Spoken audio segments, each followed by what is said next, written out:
Hello there, this is Welsh ASMR 82. Hey, how you doing? So we have so much to talk about. I have been ill, haven't been able to do videos because I couldn't stop coughing and sneezing. And all I could do was watch football, I guess. So I've watched so much football. We've got lots to talk about, lots to catch up on, particularly in the British leagues, because there was a lot of football over the Christmas period when the Bundesliga, for example, took a little break and other leagues slowed down. And lots of people sacked their managers, and there were lots of crazy results as usual, particularly because of the African Cup of Nations, which is ongoing. So we've got semi-finals. I haven't been able to watch many of the matches actually, but I am planning on watching the semi-finals because they look very tasty indeed. So we've got Senegal and Egypt, Nigeria and Morocco. Nigeria, last year's losing finalists. Morocco are the hosts. I was fully expecting them to get to the final. Nigeria, however, is a team fit for the final, so that's going to be very difficult for them indeed. Nigeria beating Algeria, a very good side, 2-0. Another goal from Osimhen, who's having a much better tournament than he had in previous years.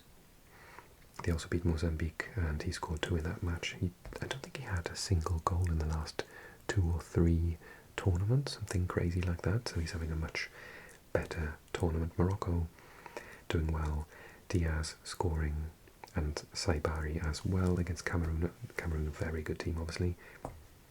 1-0 win against Tanzania, Diaz scoring there as well, so he's having a great time of things. And then we saw Senegal. Tunisia went out quite early on, actually. I was a little bit surprised they went to Mali. Senegal beat Sudan with Gay with 2 goals and Mbaye with the other. And then they went on to beat Mali themselves with a goal from Undié, 1-0. So they're up against powerhouses in this competition, Egypt. So Egypt themselves beat Benin, Teo Raymond Salah, who's having a fantastic tournament, really just very needed after the low confidence of this season with Liverpool. Côte d'Ivoire beat Burkina Faso but couldn't get past Egypt, so they lost with 2 goals from Mamouche, Rabia and Salah again. And therefore we've got Senegal, Egypt. Senegal arguably one of the better teams squad-wise in the tournament, but Egypt scoring lots of goals under this particular, in this campaign. 6 goals in 2 matches. That's not the Egypt from previous tournaments that I've seen, so they are much more attacking, really harnessing the fact that they've got 2 Premier League strikers up front, so that's very exciting. That should be a good match. I'm predicting Egypt to get to the final against Morocco. And I think Morocco could win it, but yeah, Egypt in finals are much, much more experienced, so they will be very difficult to get past. Wily team, very been there many, many times, difficult. But of course, Senegal against Egypt is quite a big match as well. Off the top of my head, I think those 2 teams have had the playoff for the World Cup, and Senegal won that, and then they had the final of the Africa Cup of Nations. I think Senegal won there as well, so yeah, it should be a really good match. Egypt with quite a lot of revenge on the cards. Okay, so that's the African Cup of Nations. Other than that, we have seen lots of action in the Premier League, so let's take a look. Arsenal have had a wonderful time of it recently. They are top by 6 clear points now over Manchester City, who are before their Manchester derby. They've had 3 straight draws. Aston Villa, apart from that, lost to Arsenal, have been brilliant. They are in 3rd, but only on goal difference. And then there's a little bit of a drop, and Liverpool are in 4th, who themselves haven't lost for some time. Brentford, surprising everyone, up in 5th. Well done to the manager there. Newcastle United have sprung up. Last time we saw them, they were in the bottom end of the table. Manchester United obviously sacked their manager. I can't say that I disagree with that decision. I'll come back to it in a minute. Chelsea also sacked their manager. Fulham definitely haven't sacked their manager. They're in brilliant form. We'll talk about them in a minute because I want to talk about Harry Wilson. Sunderland dropping off a little bit, no win in 5. Brighton starting to pick up more points. Everton actually starting to lose more points. Crystal Palace having a very difficult run at the minute. We'll talk about them soon because of Brennan Johnson. Bournemouth also struggling, but they just got a win at last. Leeds United doing a lot better, coming away from with a bit of daylight between them and relegation. Nottingham Forest ended a bit of a bad run, but they got Arsenal next. West Ham, really bad run, but they've got Tottenham next. So maybe they can win, because Tottenham themselves are not performing well this year. We'll have a little rant about them. Burnley have got Liverpool next, and Wolves have got Newcastle next, but Wolves themselves, even those 2 losses were very brave and narrow losses. They've won in the Cup since then, and they've got 2 draws and a win. They are doing so well under their manager. I think Rob Edwards has probably gone in and said, look, I'm going to rebuild for next year. I'm not going to get sacked at the end of the year. I'm going to get them back up. And I think that solidity and the fact that he's been given the chance to, work with what he's got, but really prepare for next year. And the fact that he's a very good manager. I don't think he'll be able to save them, but I definitely think they can save face and not be like the worst Premier League team in history, which is where they were going for some time, to be honest with you. Oh God, where do we start? Right, little rant. Let's start off with Arsenal doing brilliantly. It's looking difficult to see anyone catching them at this point in time, but no team can afford to be arrogant. You don't win anything at this time of the year. Good luck to them. I've said for several years that I really want them to do it, so good luck to them. They've got the best squad in the Premier League. They've got man-for-man replacements for every player on the pitch at the minute, and they're just playing brilliantly. So Arsenal definitely at the forefront of the title race. Man City will chase them to the death. I think they will be within 3 points come the end of the season. Aston Villa, so chuffed to see them doing so well. They're playing some lovely stuff as well. I've watched a lot of them recently. Really fun to watch. Nice team. Liverpool doing a lot better. Some of their players, obviously they've got a bit of a no striker up front at the moment, which is not helping them. But I watched them against Arsenal the other day. Thought they were really good.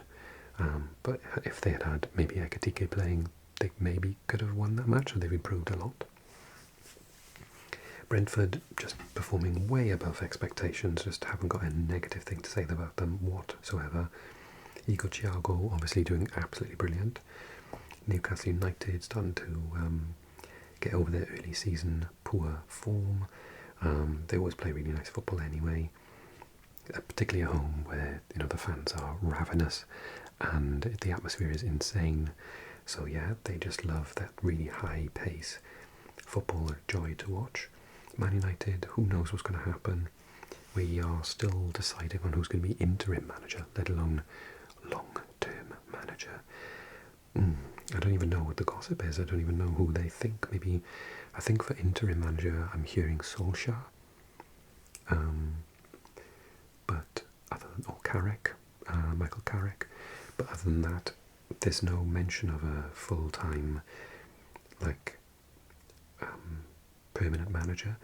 But I think it was Roy Keane or maybe Gary Neville said, and I totally agree with it, they need to get a manager in now. The next manager needs to be one that really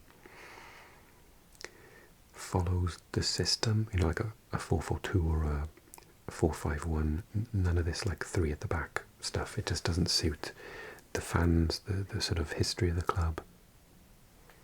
Had Ruben Amorim's tactics worked perfectly, then I don't think anyone would complain. But I think ideally, I know I'm a Swansea City fan, we have an identity, we have a way of playing. If someone comes in and wants to play counter-attacking football or kick it up in the sky football, they would be chased out of the stadium by the fans. We don't want to see that. We want to see passing football, we want to see high pressing, attacking football. Man United have an identity. They play wide. They like to dominate teams. they shouldn't be playing any other way. And I think that they need to look for a manager that's going to provide that, rather than have, a more pragmatic approach, or a, three at the back approach, or whatever. I think they just need to get someone in that really helps with their identity and get their identity back, because they've lost it very badly over the last few years. Chelsea, that was never the problem with Chelsea. Chelsea just kind of sacked managers for fun. Maresca, however, made it easy for them. He should have known better. And, I'm a massive fan of Italian football, and culturally, Italians are not going to not tell you when they're upset. So I wondered how long it would work with the management the way it was there, and the structure of the club. You're never going to get someone coming in and just putting up with it. Maresca's going to, being an Italian, he's probably going to tell you straight to your face that he's not happy about it, and I think that probably upset them. But I think one of their statements on Twitter was that they thought he was emotionally, what did they say? He was emotionally immature, which is like so stabbing him in the back. I think that's a little bit too much. I don't think they needed to say that. Just say that they, lost, like their working relationship broke down or whatever. You don't have to be like so harsh on a manager. And the whole Liam Rossignol position, I hear that the French club where he's come from are absolutely furious, because they're just turning into like a farming club for Chelsea. Their players go over, their manager's gone over. So yeah, the fans are protesting. That's an interesting one, and obviously, I was thinking the other day about, I wonder if their strategy is correct for managers. So I don't mind them getting like wonder kids in and nurturing them, and forming this like super squad from a young age, like not just buying superstars like Paris Saint-Germain used to, but doing what Paris Saint-Germain's doing now, buying young, exciting wonder kids, often in Paris Saint-Germain's case Portuguese, but with Chelsea it's often French, ironically. And yeah, and sort of, but does that work with a manager? Do you get a young manager in? It was a bit of a, because they've done it twice now. Maresca didn't have much experience. He just got promoted from the league below with Leicester, right? That was where he came from. And Liam Rossignol hasn't got much more experience. He's never worked in the Premier League as a full head coach. So I wonder if that strategy is going to not pay off. It'll be interesting to see. Brighton starting to pick up more points. Sunderland losing ground. Fulham playing brilliant football. They've got a little bit of a problem now, because their manager is out of contract in the summer, and Harry Wilson's out of contract in the summer. And Harry Wilson, obviously one of my favourite players, being Welsh. He is the second player in the Premier League after Erling Haaland for goals and assists this season. Now let me just double check myself. Team player stats. So goals and assists. Oh, it says here. Maybe it's since November then. So he's 6th overall. Apparently he's got 11 goal contributions. Bruno Guimaraes, Antoine Semenyo's just moved to Man City. I'm gutted for Bournemouth, because Man City just buying all the best players. He's a heck of a player. I really admire him. Bruno Fernandes is obviously out injured. You got Thiago and Erling Haaland. So yeah, he's one of the best players in the Premier League this season, and I think maybe since that hat-trick against North Macedonia for Wales in November, he's come back and he's head and tails above everyone else. He's also out of contract in the summer. So he's going to sign a new contract knowing that the manager might not be there. Now he's finally, after like 3 years, gained his trust to be a starter, and he doesn't seem to get substituted until the dead end of the match anymore. He played brilliantly against Liverpool the other day. I've watched him a lot recently. I can't stop watching Fulham because they're playing some lovely stuff, and Harry's obviously starting every game and playing brilliantly. So yeah, they need to get the contract signed of the manager, and then they need to get Harry to sign a new contract, because otherwise they're going to lose them both, and that's going to be bad. Then we've got Everton started to lose their ground a little bit. Crystal Palace free falling. They've bought one of my favourite players, but he has not started brilliantly just yet. They got Brennan in for 33 million. I think it's an excellent transfer for them. I think that he will come good. He started to show some signs, because obviously their XG is like the lowest in the division or something. They're creating goal opportunities, but they're not converting them, and I think that he will help with that. I think, however, Spurs, like, what are they doing? It says Thomas Frank remains under intense pressure after they've won just once of their Premier League games. Their own fans are chanting boring, boring Tottenham at them. They don't have a clue on the pitch. They don't have a clue upstairs. They sold Brennan Johnson on a loss. So they bought him for 47 million. They sold him for 35, even though he was their top goal scorer last year and they can't score goals this season. They weren't playing him. And then as soon as he goes, the player that was keeping him out of the team, Kudus, is injured for 4 months.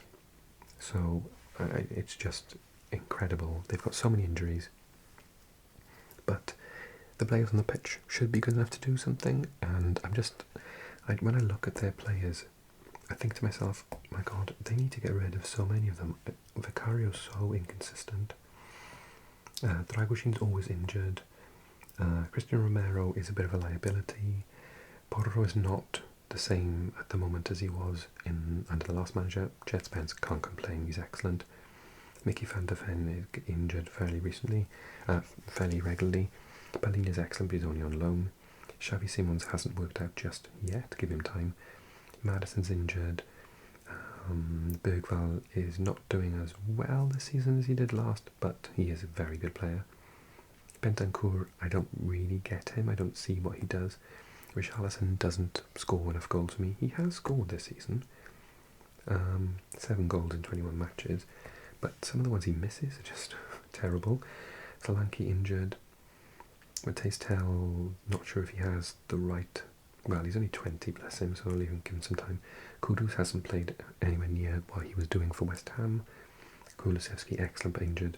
Otterberg's got potential. Kolmuani not doing anything at all. So yeah, there's quite a few players that they could get rid of and you wouldn't even notice, to be honest. I think they need to really think about their squad and their manager. And the thing is, Spurs fans, you want to watch exciting attacking football. You don't want to watch whatever the heck is going on right now. I watch every match. And I look at the stats, and their goals XG is just so low. They're just not creating good opportunities. That one I think was a little bit of a good one. Let's see if I'm right or wrong. So stats. So the XG 0.75. Then Bournemouth actually scored 2. So let's see what XG they got. 1.25. Okay, so that's the highest so far. 1.25. Sunderland, they got 1.18. Oh, that's kind of unlucky actually. And then I guess Brentford didn't score. Their XG was 0.86. They just need to get a better... They're just not creating chances. That's the thing that frustrates me. They actually won that match. Because Crystal Palace are on a worse run, but only 0.88. Yeah, for me, they're just not, like, exciting enough. They're not attacking enough. I totally agree with the chance. Again, they've got an identity at Spurs, and it's for, like, exciting football, and that's not happening under Frank at the moment. Bournemouth, again, selling all their best players. They've got a model. Is it going to make them struggle this year? It might. You're taking away Semenyo's goals. He scores a lot of goals. They're going to have to spend that money wisely. Leeds doing much better, on a really good run. Unfortunate to lose that one against Newcastle. Nottingham Forest, they've been up and down, but they've not on a very good run at the minute.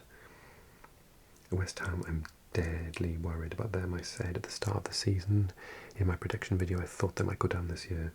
Burnley too, and Wolves as well. So I'm unfortunately right at the moment, but like I said, Wolves playing much, much better.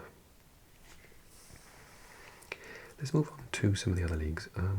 we've got a new manager coming in at Celtic at some point, because they, again, the board there, just clueless.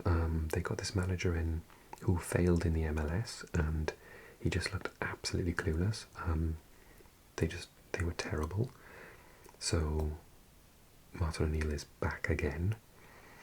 He did so well, and then they gave the reins over to the new guy, and he was just shocking, so I'm glad they got him back. Hearts still top by 3 points with a game in hand over Rangers. Celtic now dropping even further down to third. Just not good enough, but the board have said they're going to try and sign some players in this window because they realise they got it wrong in the summer. But is it too late to salvage something from the season? Okay, the Bundesliga, which has had a little bit of a break. Bundesliga number 1, Bayern Munich, obviously. 11 points behind Borussia Dortmund, who drew their last match. Leipzig and Bayer Leverkusen in the top 4. And then down the bottom, St. Pauli, Heidenheim and Mainz. Very shocked to see them down the bottom, but they got 3 draws in a row, and they have Heidenheim next, so that is a 6-pointer. Good to see Hamburg and Köln, who came up last year, doing a little bit better. But I was totally off because I said Eintracht Frankfurt were making a run for the title this year, and they're down in 7th. They're not even in the European spots. So what do I know, eh? As usual, I've been watching a lot of Serie A. Inter are top. They're now 3 points ahead of Milan rivals AC Milan. Napoli, last year's champions, just below them in 3rd spot. Roma hanging on. Can we finally get into the Champions League?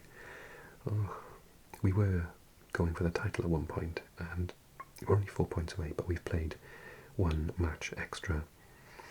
And we can't score goals, and both of our strikers, even though they're not scoring, are now injured. Evan Ferguson started to pick up a bit of form, and then he got injured again. Dovbyk came back from injury, scored a goal, and then went off injured. And the 2 players were trying to get in, Raspadori and Zirkzee of Manchester United, but because Raspadori's not keen on coming, apparently, and Zirkzee is waiting to see what new manager comes in, so he might get a role in Man United. So the sacking of Ruben Amorim has really spoilt that, so our manager's going nuts because he wanted them in like the 1st of January, and we don't have a striker. We're playing Dybala up front, and it's not great. We did win the last match 2-0, but we've lost every single match, not drawn a single one. Every single match against the teams around us we've lost. Napoli 1-0, Milan 1-0, Inter 1-0, Juve 1-0, Atalanta 1-0, etc, etc. Although we do have the best defence in the league this year, so the fact that we can't score goals is being offset by the fact that we are very difficult to beat as well. I hope we can get a striker in, but I'm not sure Raspadori is the right player for that. Because of the way we play, we kind of need someone who can head the ball. And I think that Raspadori is more of like a counter-attacking player.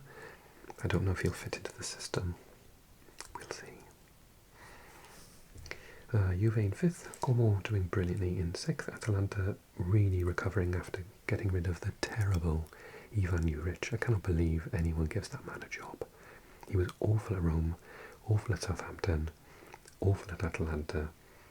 I've never seen someone sacked like so quickly from 3 jobs in a row. Lazio in 8th, but they're selling all their players at the minute. Bologna in 9th. Then we have down the bottom Fiorentina still, but picking up more points now. Verona and Pisa at the bottom, but it's not like it's a massive gap.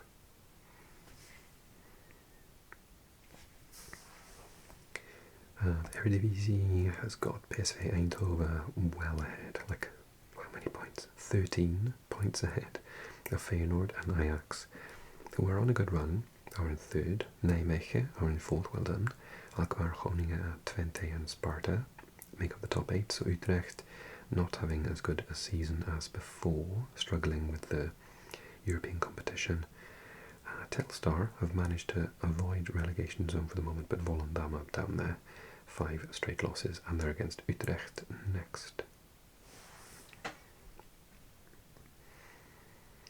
And then in France, Lens are top. When did that happen? Well, I said earlier on in the season that there was a little bit of a exciting change to French football. Paris Saint-Germain not walking the title as usual, and Marseille are they're 7 points behind actually, so it's kind of Lens or bust at the moment. Lille in 4th, Lyon and Rennes, nice to see them doing well. In 6th, Strasbourg, now without a manager. In 7th, they were top at one point this season. Toulouse, Monaco then in 9th. Then Nice in 14th, that's a terribly low position for them. Paris FC are in 15th, Nantes, Auxerre and Metz in the bottom 3.